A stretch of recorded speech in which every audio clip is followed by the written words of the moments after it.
আসসালামু আলাইকুম। আমন্ত্রণ জানাচ্ছি ট্রেন ক্রিকেটে। সচরাচর প্রতি বছরের জুন জুলাই মাসে গ্লোবাল টি-20-র আসর মাঠে গড়ায়, কিন্তু এবছর মার্কিন যুক্তরাষ্ট্র এবং ওয়েস্ট ইন্ডিজের মাটিতে আসন্ন টি-20 বিশ্বকাপের কারণে এবারের ফ্র্যাঞ্চাইজি লিগটি পিছিয়ে যেতে পারে। বিভিন্ন সূত্রের খবরে শোনা যাচ্ছে 1 মাস পিছিয়ে জুলাই মাসে মাঠে গড়াতে পারে এবারের গ্লোবাল টি-20 লিগ। নাম প্রকাশে অনিচ্ছুক ওই সূত্র থেকে জানা গিয়েছে, টি-20 বিশ্বকাপের পর সাকিব আল হাসান কানাডার গ্লোবাল টি-20 লিগে অংশ নেবেন। গত আসরে মন্ট্রিয়াল টাইগার্সের হয়ে খেলেছেন বিশ্বসেরা অলরাউন্ডার।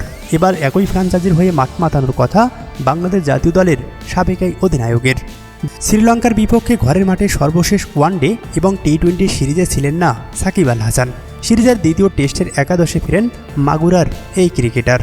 সাদা পোশাকের ম্যাচটি খেলে ওমরা পালন করতে সৌদি আরবে গেছেন সাকিব।